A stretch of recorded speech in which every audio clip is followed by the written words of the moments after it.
Yeah, I'll react to that, sure.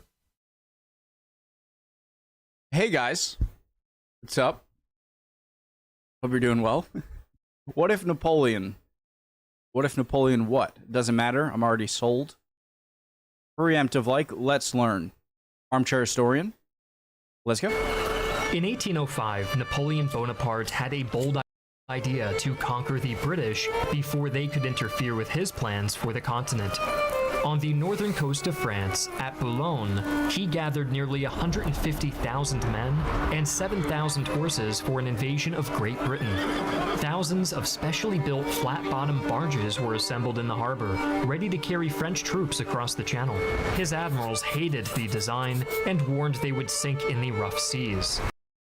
Common thing in European warfare history is conquering mainland Europe and then wanting to go either towards Russia and conquering them or towards Britain and conquering them. And neither of those plans tend to work out very well for anyone. But Napoleon overruled them, confident that he could overwhelm their defenses. The only obstacle was the Royal Navy. As long as the British commanded the Channel, Napoleon's army remained stranded. To open the way, a Franco-Spanish fleet under Admiral Pierre-Charles Villeneuve had to break out of a blockade in the Spanish port of Cadiz, join with reinforcements, and sweep the British aside. Before we continue, I'd like to thank today's sponsor, Agent Opus, the first AI video agent built specifically for social. Fast forward if you want, guys. I'm going to watch through it. It's their video. Make sure if you're interested in this and you learned about it here and you want to get it, just make sure to use promo codes and links from Armchair Historian. Link top of the description. Media. Agent Opus can turn any idea, a script, blog post, audio clip, or even a headline into polished, shareable content, and it's designed to help creators boost their output, reach new audiences, and bring their ideas to life faster than ever.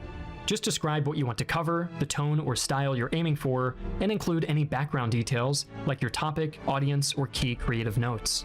You can also upload your own assets or reference materials. From there, Agent Opus can do the rest, including craft a script, source visuals, build storyboards, and even produce finished content.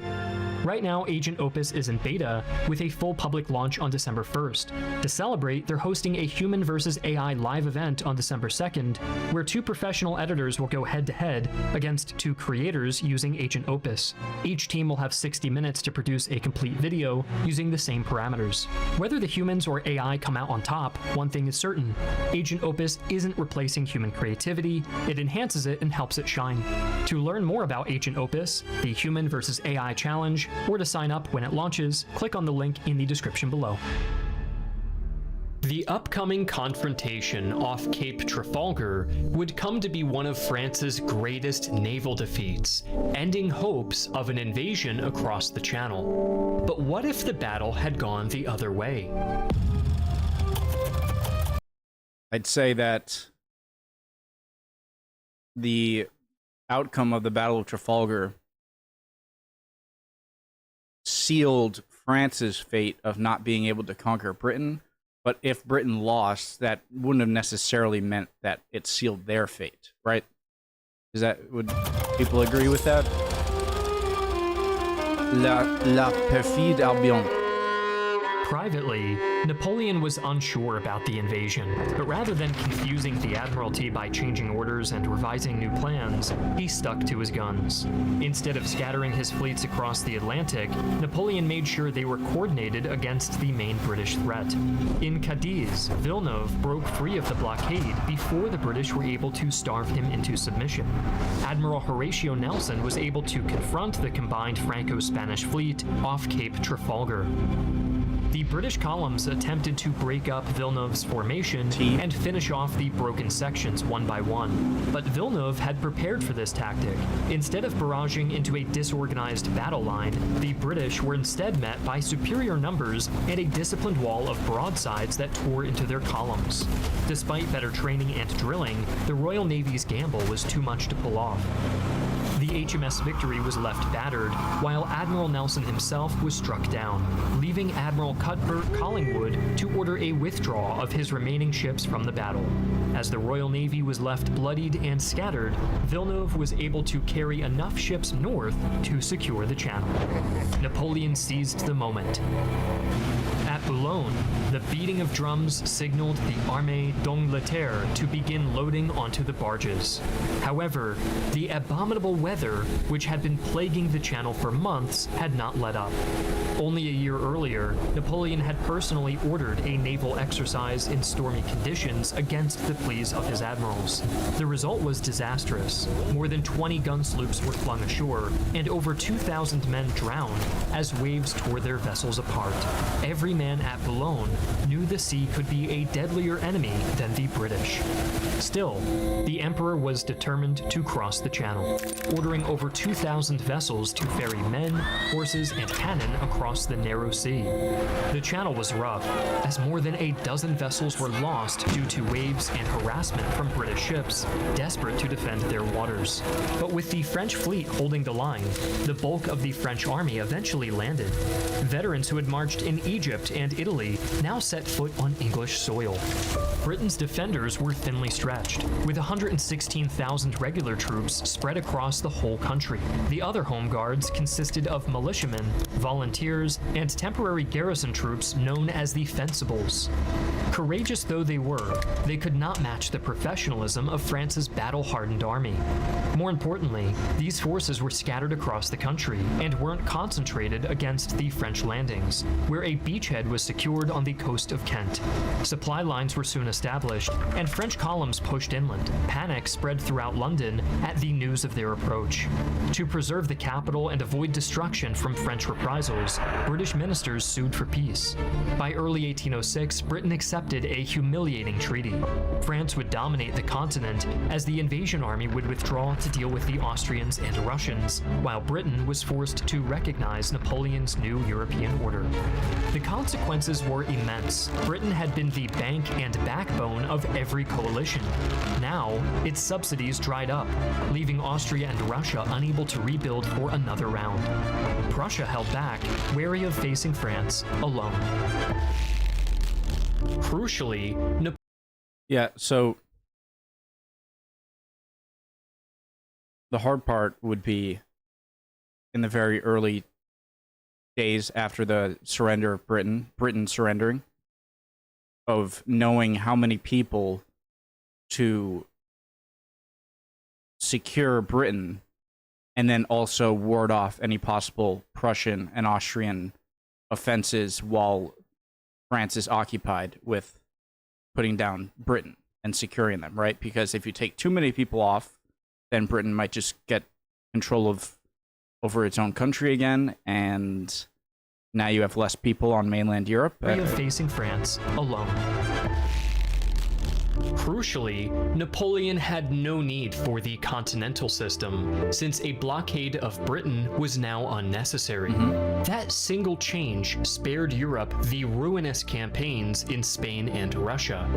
Without either front to drain his strength, Napoleon was free to concentrate his forces on the continent, as once subjugated powers like Austria and Prussia conspired against French dominance. No, Napoleon's choice to invade Russia after Russia had disobeyed his orders to not trade with Britain, with the continental system, it always seemed a bit like an overreaction to me. Like, and so I wonder if Napoleon always intended to invade Russia no matter what, and it just gave them a reason, because it just didn't seem like something where you would. Of course, in hindsight, I know how destructive an invasion into Russia is. But it does seem a bit like, yeah, he broke the continental system and you should have some punishments for Russia in some form or another.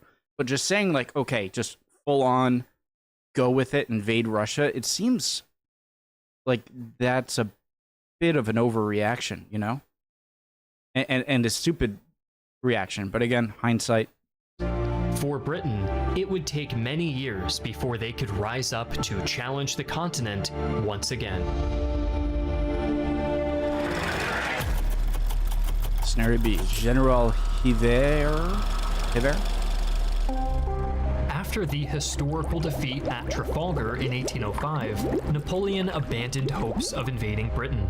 Instead, he turned his attention to the continent, where French armies smashed Austria at Austerlitz, humbled Prussia at Jena, and forced Europe into submission.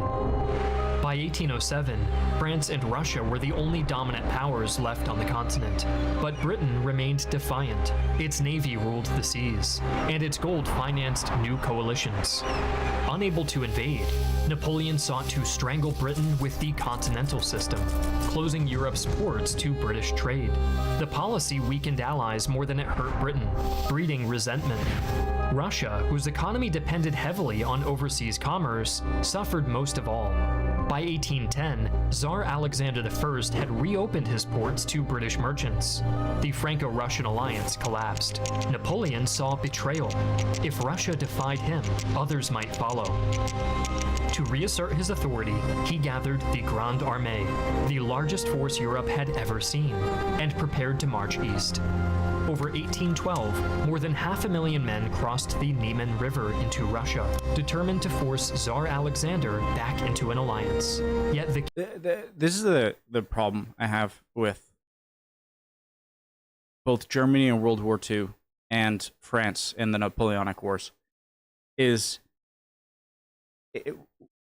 it's almost as if success is a curse, because it makes you overconfident that you can get more gains. And then that overconfidence leads to invading Russia and being overstretched and having your army destroyed. And now you can't face up against the rest of Europe again. And so I this is my main quarrel, whatever the word is. My main issue is, would they ever stop? Like, if Germany in World War II or Napoleon's France in the Napoleonic Wars had successfully taken Russia, would they have stopped then?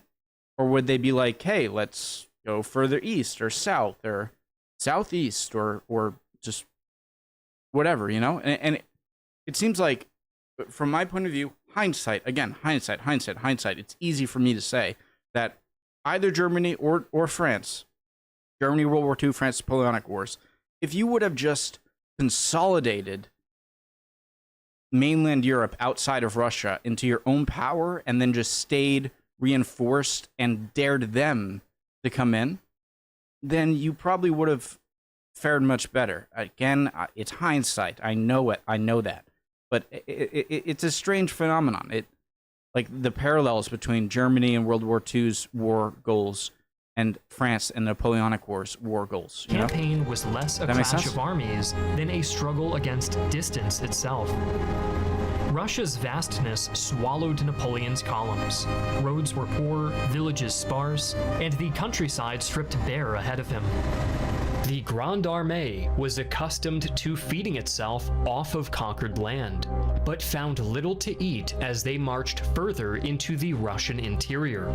Supply lines stretched across hundreds of miles, and every step forward made them more fragile.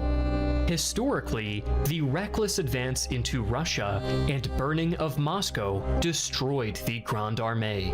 But what if Napoleon had stopped short, dug in, and forced the Russians to fight on his terms? A relentless drive toward Moscow could have stretched Napoleon's army to breaking point.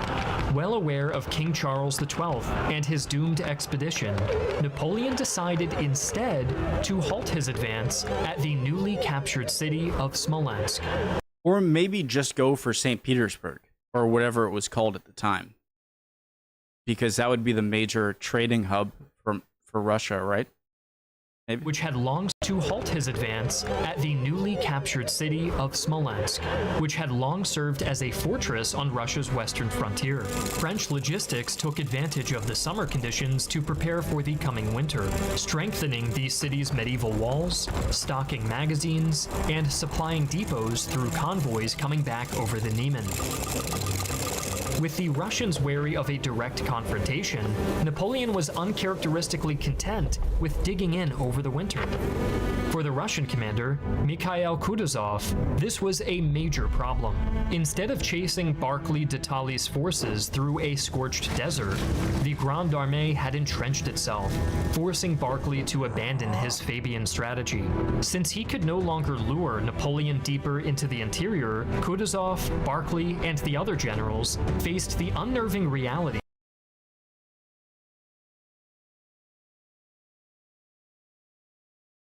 Avoids decisive battles. Okay. Yep. Okay. Kutuzov, Barclay, and the other generals faced the unnerving reality of a massive, well-supplied host dug in on their doorstep. For months, Napoleon's forces weathered the harsh winter conditions, dealing with creeping attrition and fending off skirmish attacks from Russian probes, until the emperor's rising impatience could no longer be contained. By March of 1813, the winter thaw had barely begun when the Grande Armée resumed its campaign toward Moscow. When General Kutuzov's army gathered to contest the approaches near Borodino, the French were ready for them. Thanks to his winter quarters at Smolensk, Napoleon had preserved thousands of men from severe attrition. As French columns pressed forward with greater cohesion, they struck with overwhelming force. Napoleon then used the Imperial Guard to charge in and break the enemy lines. Russian commanders, who had been undone by their own scorched earth policies, now saw their army collapse in the field. True. Because now that you're stopping much shorter than they anticipated you could go, then they would have done scorched earth for a lot more than they would have had to had they known Napoleon would stop short in this scenario. And so now, like, they scorched earth for you. True. The road to Moscow lay open, but the harsh campaign combined with the bloody fighting at Borodino had shaken the emperor.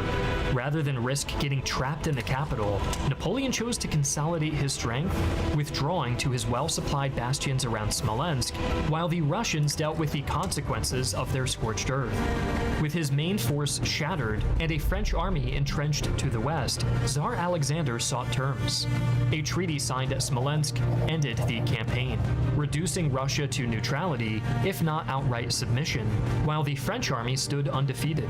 For both allies and enemies, it seemed that the emperor had now mastered nearly all of Eastern Europe. News of the Russian defeat meant that Austria and Prussia hesitated to form a sixth coalition. Without Russia, neither dared to defect. Freed from the Eastern Front, Napoleon was able to turn his full attention to Iberia, where he could drive out the British expedition.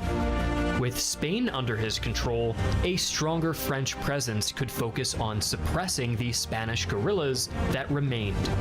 Britain would be left isolated, stripped of its foothold on the continent.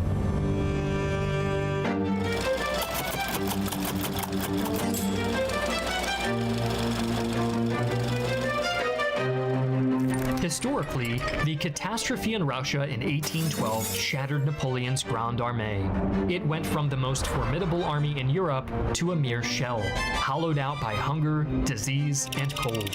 Fewer than a quarter of its men returned home. The aura of invincibility that had carried Napoleon through a decade of victories was gone.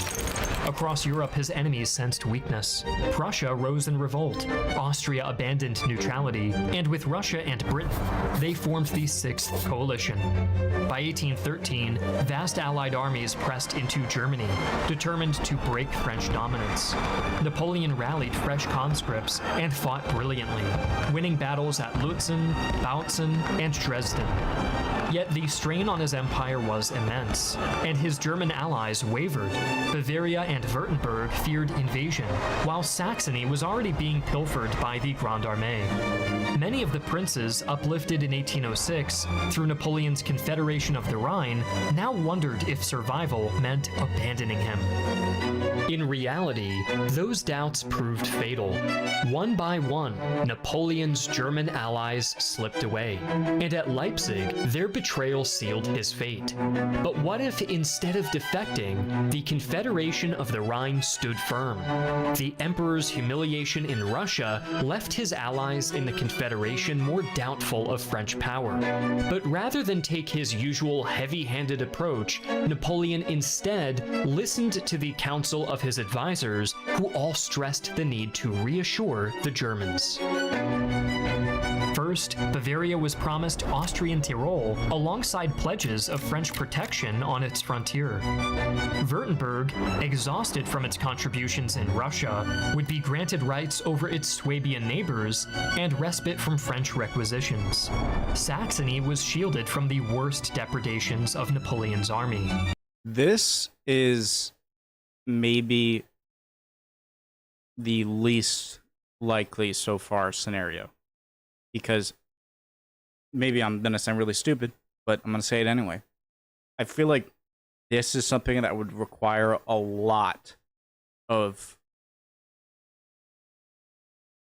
lessening of Napoleon's ego and ambition. You know, it's like to tell all of these people right near his border.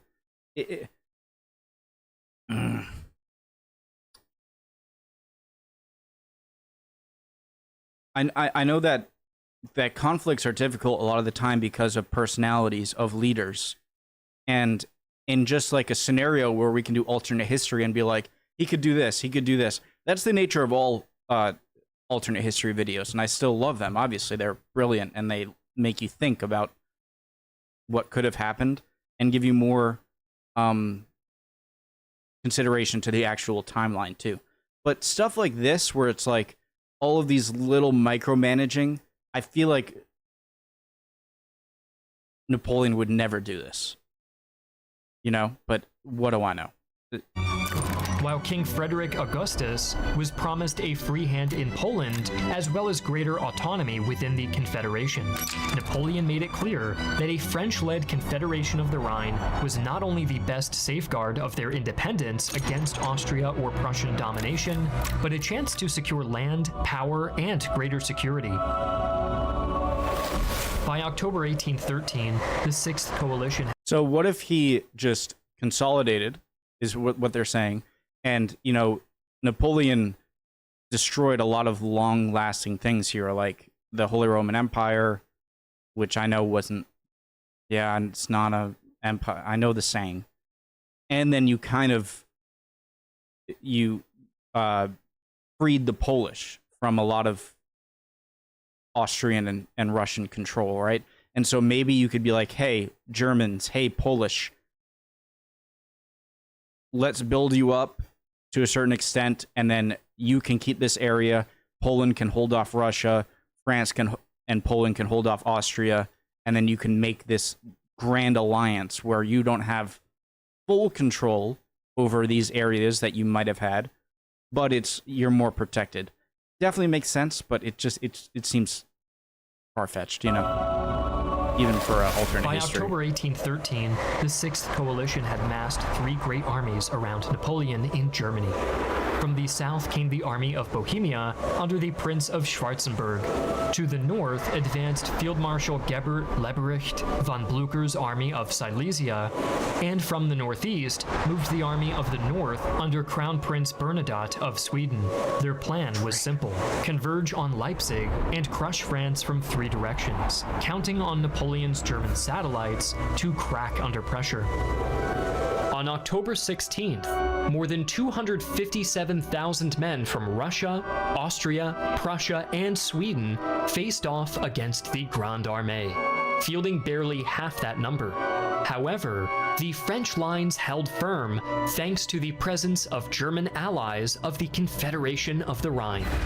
Near the village of Wachau, Napoleon struck first, concentrating over 160,000 men and 600 guns into a massive hammer blow against Schwarzenberg's Austrians. French columns advanced under a storm of cannon fire, while Saxon batteries rained shells into the Prussian flanks. Despite the threat of an incursion, at the rear in Lindenau, Marshal Ney's corps was kept close to the wider formation and drove straight into the coalition's center. By dusk, the Army of Bohemia reeled back in disorder. To the north, at Muckern, Prussian attacks battered against French and Württemberg defenses, but were thrown back with crippling losses. With Blücher checked and Schwarzenberg reeling, Napoleon prepared his final stroke. On the third day, he unleashed the Imperial Guard at last.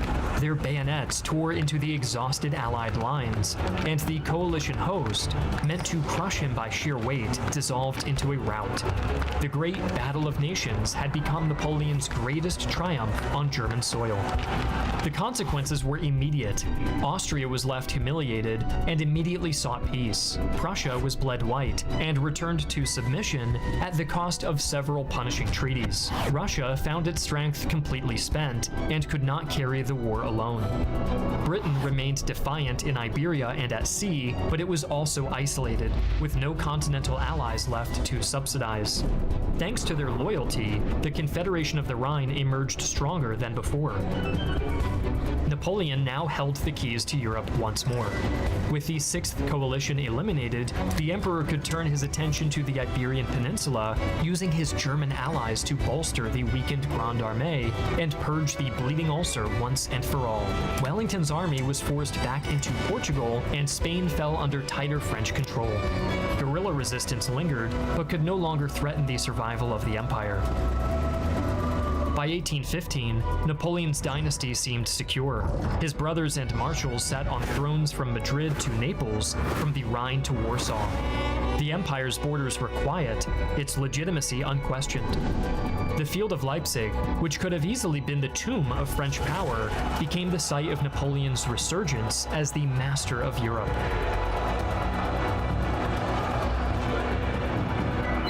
While plausible, all three scenarios depend on Napoleon reining in his ambitions, knowing when to withdraw, giving his allies more freedom, and consolidating power instead of chasing new wars.